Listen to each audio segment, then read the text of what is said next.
দেখো তাহলে আজকে আমাদের আলোচনার বিষয় হচ্ছে কি, মহাকবি ভারবীর কিরাতার্জুনীয়ম।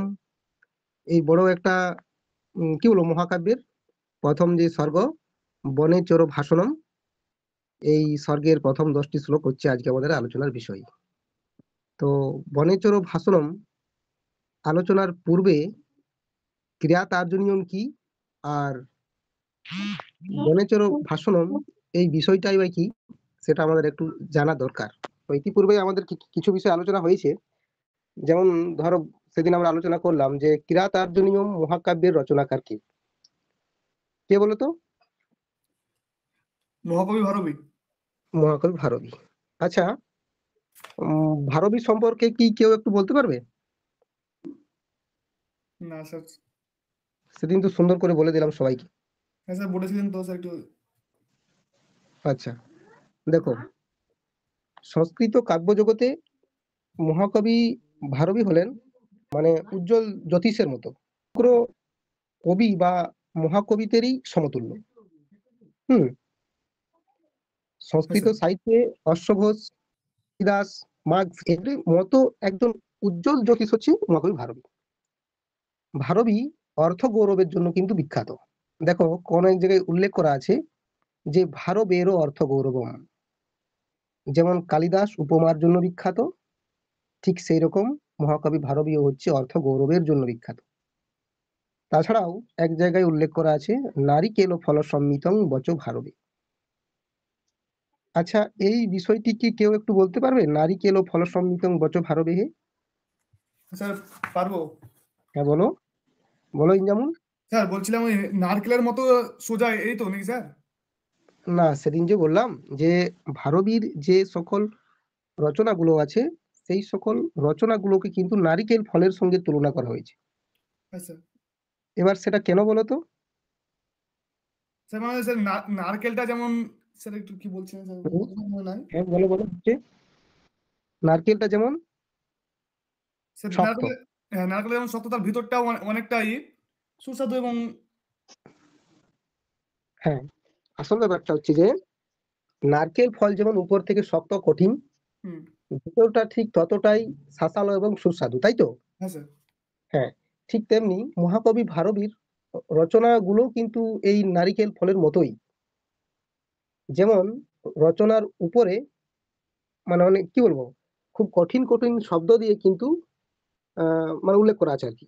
এরপর সেটাকে যদি আমরা অন্বয়, সন্ধিবিচ্ছেদ এবং অর্থ করে না পড়ি, তাহলে কিন্তু তার যে আসল স্বাদ, সেটা কিন্তু আমরা আস্বাদন করতে পারবো না। যেমন কিনা নারিকেল ফলের উপরিভাগ কঠিন এবং ভেতরটা সুস্বাদু, ঠিক তেমনি আহ ভারবীর রচনাও হচ্ছে নারিকেল ফলের মতোই। উপর থেকে যদি আমরা রিডিং পড়ে যাই, তাহলে সেটা অত্যন্ত কঠিন বিষয়ের মতো মানে কি বলবো আমাদের মনে হবে। কিন্তু সেটা যদি ভিতরের অর্থ, সন্ধি এইসব করে মানে আলোচনা করি, তাহলে তার অর্থটা কিন্তু অনেকটাই আনন্দদায়ক এবং মনোরঞ্জক। বুঝতে পেরেছো তো? হ্যাঁ স্যার। এটা কিন্তু ভাব সম্প্রসারণে পড়তেও পারে। হুম। হ্যাঁ স্যার। এরপর বলতো যে কিরাতার্জুনীয় মহাকাব্যের কতগুলি স্বর্গ? 18টি স্যার। 18টি। 18টি স্বর্গের কোন কোন স্বর্গটি তোমাদের পাঠ্য? প্রথম স্বর্গ স্যার। স্বর্গের নাম কি? কি স্যার? প্রথম স্বর্গের কি নাম? বনেচর ও ভাষণম। হুম, আচ্ছা। আচ্ছা, চর মানে কি? স্যার চোর মানে স্যার গুপ্তচর। গুপ্তচর, আচ্ছা। এখানে কাদের সঙ্গে কাদের যুদ্ধের কথা বলা হয়েছে বলো তো? স্যার পাণ্ডবদের সাথে কৌরবদের, না কাদের বলছিলেন স্যার? হ্যাঁ, ঠিক ঠিক। আচ্ছা, কিরাতার্জুনীয় মানে কি? কিরাতর্জনীয় মানে হুম স্যার এটা, হুম কিরাত কিরে স্যার, এবং অর্জুনের। স্যার কিরাত মানে শিকারী, হ্যাঁ, আর তার্জনীয় মানে স্যার এটা জানা নাই। না না না, কিরাত যুক্ত অর্জুন, হ্যাঁ, মানে কিরাত এবং অর্জুনের মধ্যে যে ওই পাশুপাত অস্ত্র লাভ করার জন্য যে দ্বন্দ্ব হয়েছিল, যুদ্ধ হয়েছিল, সেটাই। হ্যাঁ স্যার। হুম। হুম। কিরাত হচ্ছে দেবাদিদেব শিব মানে কি বলবো মহাদেব, আর অর্জুন মানে তৃতীয় পাণ্ডব, হুম। যুধিষ্ঠির, ভীম, অর্জুন। এই তৃতীয় পাণ্ডবের সঙ্গে কিরাত বেশি শিবের যে দ্বন্দ্ব হয়েছিল, এবং সেই দ্বন্দ্বে অর্জুন পরাজিত হয়েছিলেন। এবং তারপরে তিনি বুঝতে পারেন যে এ কোনো কিরাত নয়, এ হচ্ছে দেবাদিদেব মহাদেব। তাই তারপর তাকে মানে কি বলবো, মহাদেব শিবকে করজোড় করে প্রণাম করেন এবং শেষে পশুপাতস্ত্র লাভ করেন। বুঝেছো? হ্যাঁ স্যার। আচ্ছা, এরপর দেখো, স্যার এই যে আমরা, হ্যাঁ বলুন, বলো যে বলো। স্যার ক্রিয়াতার্জুনীয় মানেটা তাহলে কি হবে স্যার? কিরাত অর্জুনিয়ম, কিরাত এবং অর্জুন, হ্যাঁ। ঠিক আছে স্যার। হ্যাঁ, এবারে দেখো, কোন এক জায়গায় উল্লেখ করা আছে যে স্বর্গবন্ধ মহাকাব্য উচ্চতে তস্য লক্ষণম। হুম, মহাকাব্যের লক্ষণ কিন্তু উল্লেখ করা আছে। হুম। হুম, এইখানে বলছে কি, তার স্বর্গবন্ধ মানে যে রচনার মধ্যে আমরা স্যার স্বর্গ পাবো। এটা পারতাম স্যার। হ্যাঁ, যে রচনার মধ্যে আমরা স্বর্গ পাবো, যেমন কিনা বইয়ের মধ্যে আমরা কি কি পাই বলতো? কোনো বইয়ে হয়তো অধ্যায় পাই, কোনো বইয়ে কাণ্ড পাই, তাই তো?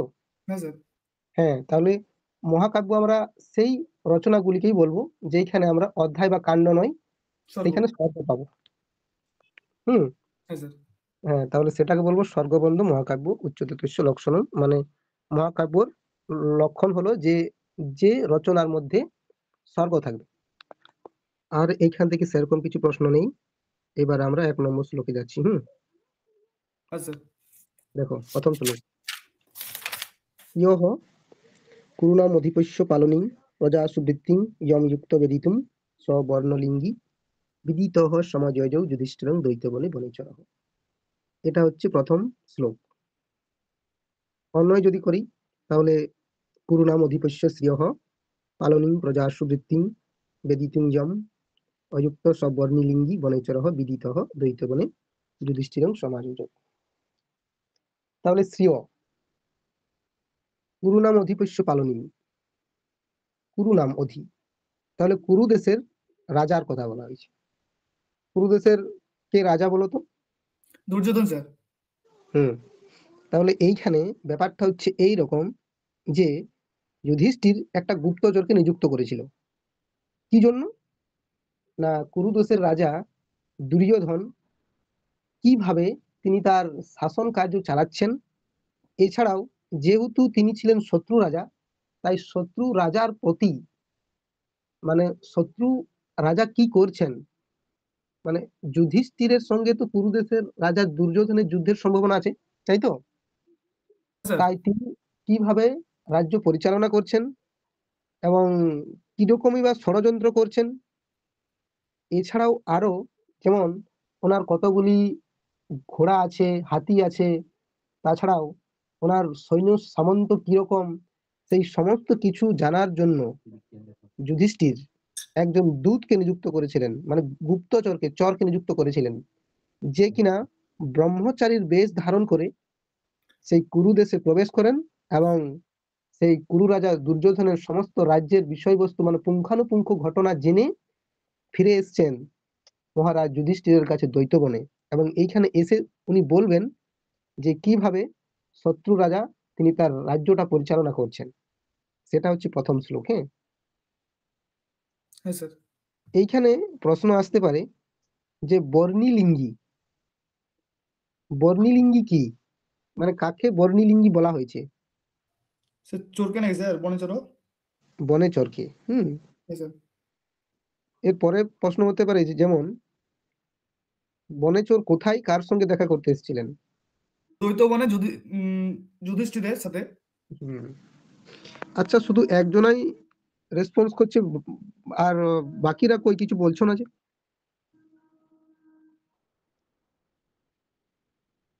অভিজিৎ সরকার, অমিন শেখ।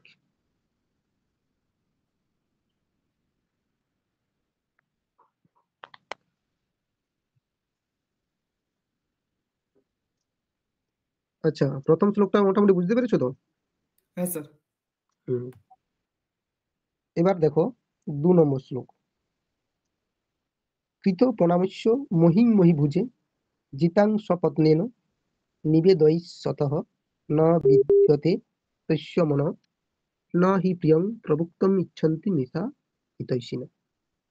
হুম, এইখানে বলছি কৃত প্রণামস্য, মানে এইখানে কৃত প্রণামস্য মানে কি, মানে প্রণাম করে কাকে? যুধিষ্ঠিরকে প্রণাম করে। কি বলছে না, বলছে যে শত্রু রাজা দুর্যোধন কিভাবে তিনি রাজ্যকে জয় করেছে এবং সেটা মহারাজকে বলতে হবে, অর্থাৎ যুধিষ্ঠিরকে বলতে হবে যে শত্রু রাজা দুর্যোধন তিনি জয় করেছেন এবং জয় করার পর তিনি কিভাবে তার রাজ্যটা পরিচালনা করছেন সেই সমস্ত কিছু বলবেন কাকে? যুধিষ্ঠিরকে। কোথায়? বনে এসে। তাহলে এইখানে একটা বিষয় স্পষ্ট করে নাও যে শত্রু রাজা কিন্তু খুব শক্তিশালী এবং প্রভাবশালী। তাহলে শত্রু রাজার গুণগান করাটা কি ঠিক হবে?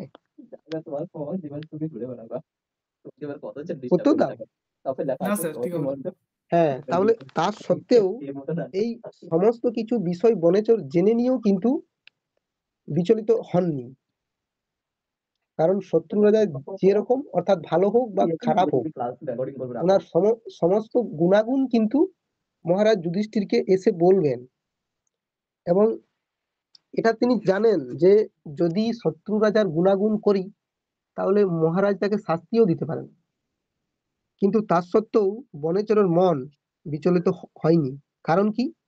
কারণ একজন ভালো সৎ ব্যক্তি কিন্তু সত্যি কথাই বলেন, মিথ্যা কথার গ্রহণ করে কিন্তু কোনোদিন মহারাজের কাছে প্রশংসা সূচক কোনো কথা গ্রহণ করবেন না। যদি সত্যি কথা বলে ওনার শাস্তিও হয় তাহলেও তিনি সেটা মাথা পেতে নেবেন। সেটাই বলছেন যে ন বিব্যথে তস্য মনহি প্রিয়ং প্রভুক্তমিচ্ছন্তি মিশা হিতৈষিণ, অর্থাৎ হিতাকাঙ্ক্ষীগণ মিথ্যা মধুর বাক্য বলতে ইচ্ছা করেন না। কারণ কি? কারণ হচ্ছে যে মিথ্যা কথা বলে কোনোদিন মহারাজের কাছে সে প্রশংসা সূচক বাক্য নেবেন না। তাই যদি সত্যি কথা বলে তার প্রাণদণ্ডও হয় তাও সেটা মেনে নেবে। কি বুঝতে পেরেছো তো? হ্যাঁ স্যার। হুম।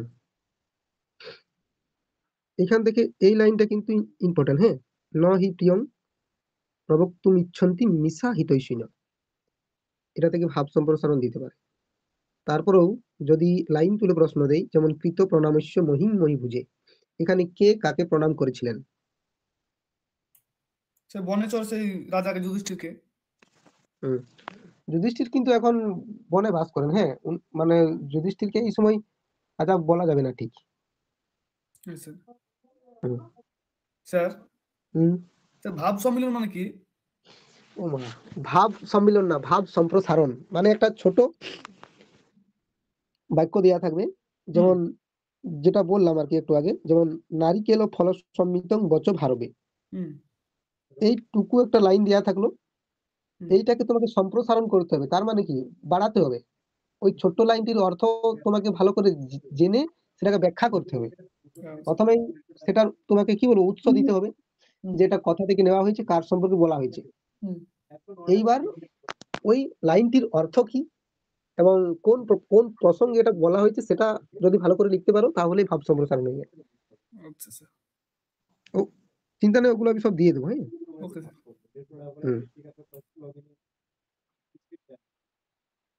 দেখো 3 নম্বর, প্রিয়াসু যুক্তই নিপ চার চক্ষুষ ন বাঞ্ছনীয়াঃ প্রভব অনুজীবিভিঃ অত হর্ষি ক্ষান্তম সাধু ও সাধু বা হিতং মনোহারি চ দুর্লভং বচঃ। আচ্ছা, হিতং মনোহারি চ দুর্লভং বচঃ, এটা খুব খুব ইম্পর্টেন্ট লাইন। হ্যাঁ, এখানে কি কি বলছে না, মহারাজ বলছে কি না, চার চক্ষু প্রভুগণকে কার্যে নিযুক্ত ভৃত্যগণের কখনো প্রতারিত করা উচিত নয়। হুম। হ্যাঁ স্যার। এখানে দেখো ব্যাখ্যাটা দেখো। হ্যাঁ, শাসনের জন্য রাজ্যের স্থিতি, প্রজাদের মনোভাব, শত্রুর উপস্থিতি, অপ্রীতিকর ঘটনা, সম্ভাবনা ইত্যাদি নানা বিষয়ে রাজা নিজে কিন্তু জানতে পারেন না। এই সমস্ত খবর রাজা সংগ্রহ করেন চরের মাধ্যমে। বস্তুত চরের চোখ দিয়েই যেন রাজা রাজ্যকে দেখেন, তাই রাজাকে বলা হয় চারচক্ষু। প্রশ্ন করতেই পারে যে চারচক্ষু কি?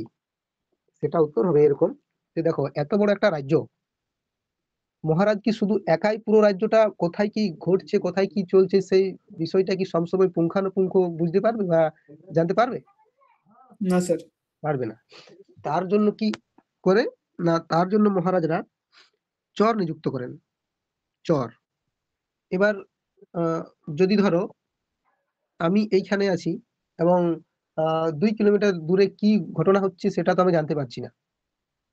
তাহলে সেই ঘটনাগুলো পুঙ্খানুপুঙ্খ জানার জন্য আমি তোমাকে সেখানে কি বলবো নিযুক্ত করলাম। এবার তুমি বললে যে স্যার এইখানে এরকম ঘটনা ঘটছে, তাহলে তুমি হলে চর। তাহলে সেরকমই রাজা কিন্তু সমগ্র রাজ্যটা একাই তো পরিচালনা করতে পারেন না, তাই তিনি চর নিযুক্ত করেন এবং চরের দ্বারাই সমস্ত রাজ্যটাকে দেখেন। তাই এইখানে রাজাকে বলা হয় চারুচক্ষু।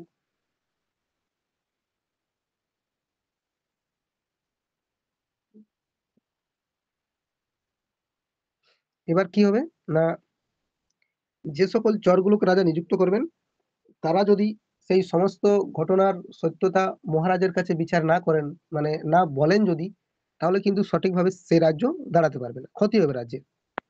তাই কি না, তাই রাজা যাদের বিভিন্ন কাজে নিযুক্ত করেন তাদের উচিত নয় কোনোভাবেই রাজাকে বঞ্চিত করা।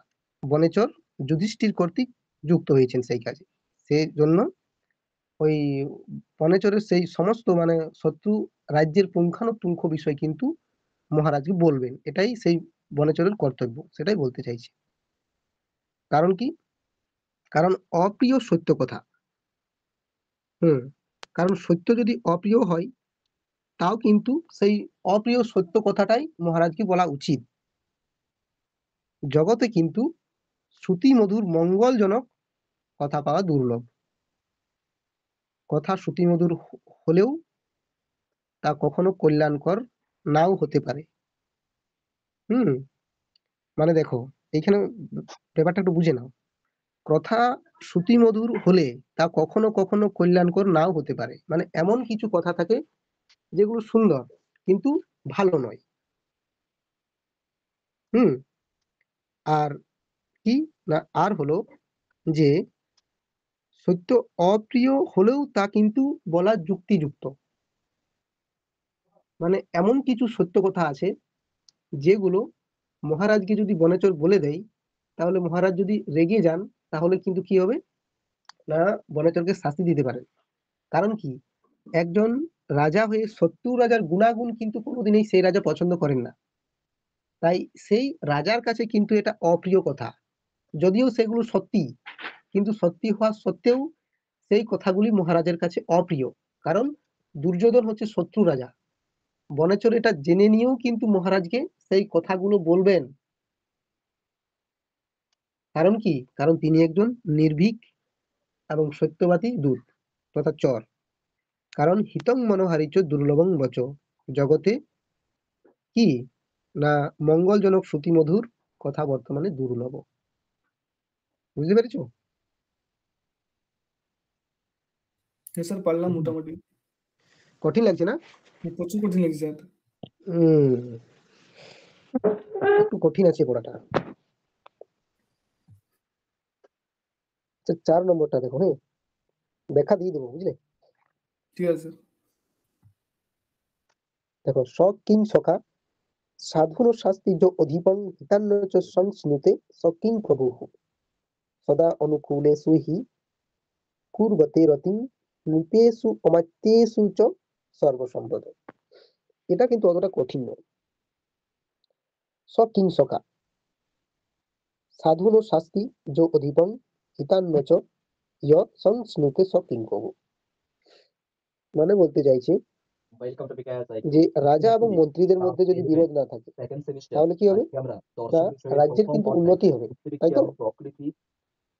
আর হ্যাঁ স্যার। রাজা এবং মন্ত্রীরা যদি রাজাকে সুপরামর্শ না দেন তাহলে কিন্তু কি হবে না, রাজ্যের ক্ষতি সাধন হবে, তাই তো?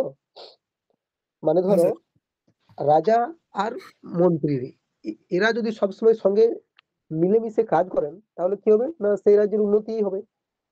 এবার মন্ত্রীরা যদি সমস্ত বিষয়বস্তুটা জেনে নিয়েও সেই রাজাকে সেই বিষয়ের চর্চা না করেন তাহলে কি হবে না, সেই রাজ্য ধীরে ধীরে বিনাশের পথে যাবে, সেটাই বলতে চেয়েছি। আর কি তাই বলা হয়েছে কিনা, প্রভু কর্তৃক নিযুক্ত কর্মচারী সবসময় মানে কি করে না, প্রভুকে সৎ পথে চালিত করা চেষ্টা করে। যদি তা না করেন তাহলে সেই কর্মচারী কি হয় না, ভালো বললে গণ্য করা হয় না। আবার কর্মচারী হিতকারক কথা প্রভু না শুনলে কি হবে না, প্রভুকেও কিন্তু সেই ভালো বলে মানে ভালো রাজা বলে ঘোষণা করা যাবে না। সেটাই এখানে শর্ট করে বলা আছে যে যিনি প্রভুকে হিতকর উপদেশ প্রদান করেন না তিনি কুৎসিত সখা বা কুৎসিত বা খারাপ মন্ত্রী। সকিং সখা সাধুন শাস্তি যোধিপং হিতান্ন চ সংস্নুতে সকিং প্রভু। যিনি প্রভুকে হিতকর মানে যিনি মহারাজকে, প্রভু বলতে মহারাজ, হিতকর মানে ভালোজনক উপদেশ প্রদান না করেন, উপদেশ সাধারণত মন্ত্রীরাই দেন, তাহলে যিনি রাজাকে বা যে মন্ত্রীগণ মহারাজকে হিতকর উপদেশ না প্রদান করেন তাহলে তিনি হচ্ছেন খারাপ মন্ত্রী বা দুর্মন্ত্রী বা কুৎসিত মন্ত্রী। আর কি না, যে প্রভু হিতৈষী ব্যক্তির বাক্য শ্রবণ করেন না তিনি আবার কুৎসিত রাজা বা খারাপ রাজা।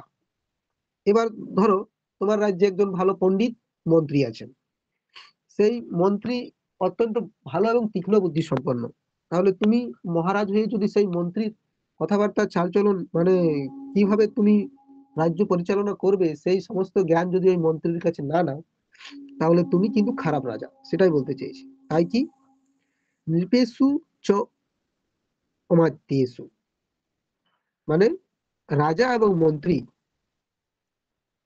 সদা অনুকূলেষু হি কুর্বতে রতি, যদি সবসময় একে অপরের মানে পরস্পর অনুকূলে থাকে তাহলে কি হবে, তাহলে ওনাদের কাছে সমস্ত সম্পদ কিন্তু অনুরক্ত থাকে।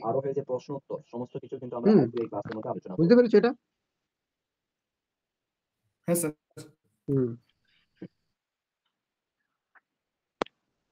তাহলে আজকে 4 পর্যন্ত থাকবে নাকি? প্রশ্নগুলো লিখে নাও।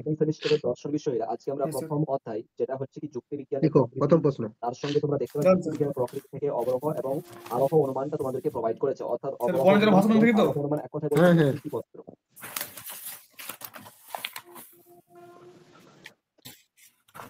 বলেন স্যার। বলে তোর ভাষণম কার লেখা? এক minute.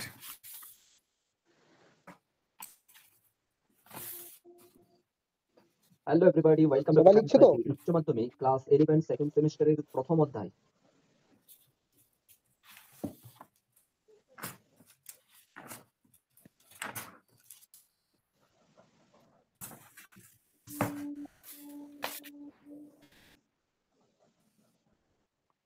Welcome to Bikash IQ উচ্চ মাধ্যমিক ক্লাস 11 সেকেন্ড Yes, sir. সেমিস্টারে আজকে আমরা দর্শন বিষয়ের প্রথম অধ্যায় যুক্তিবিজ্ঞানের প্রকৃতি বলে নিয়ে তোর আলোচনা ভাষণম করব। কার লেখা? এখান থেকে তোমাদের 3 মার্কস রয়েছে, 3 নাম্বার থাকবে, যেখানে তোমরা দেখতে পাবে অবরোহ এবং আরোহের একটা বৈশিষ্ট্য। হলো স্যার। ক্রিয়াকার্যনীয় মহাকাব্যের রচনাকারকে? স্যার তার সঙ্গেই না কেমন? আলাদা। স্যার এটা অ্যান্সারটা আমরা নিজে নিজে করবো নাকি স্যার? হ্যাঁ এটা তো সহজ welcome to Bikash IQ class 11 second semester নাকি? দর্শন বিষয়ের হ্যাঁ, স্যার, প্রথম পারবো অধ্যায় কিন্তু। যুক্তিবিজ্ঞানের হ্যাঁ, স্যার। প্রকৃতি নিয়ে আজকে আমরা আলোচনা করব। যেটা পারবে না এখান আমাকে থেকে জিজ্ঞেস তোমাদের করবে। 3 নাম্বার রয়েছে, যেখানে তোমার সেকেন্ড ঠিক আছে, সেমিস্টার আর কি বলেন ক্রিয়াটা? ক্রিয়াকার্যনীয় মহাকাব্যের রচনাকারকে? Welcome to Bikash IQ class sir একই 11 তো। সেকেন্ড সেমিস্টার দর্শন বিষয়ের আজকে আমরা প্রথম একই, কিন্তু ওটাই দেখবে যুক্তিবিজ্ঞানের দুজন প্রকৃতি, তার ভুল সঙ্গে করে ফেলেছে।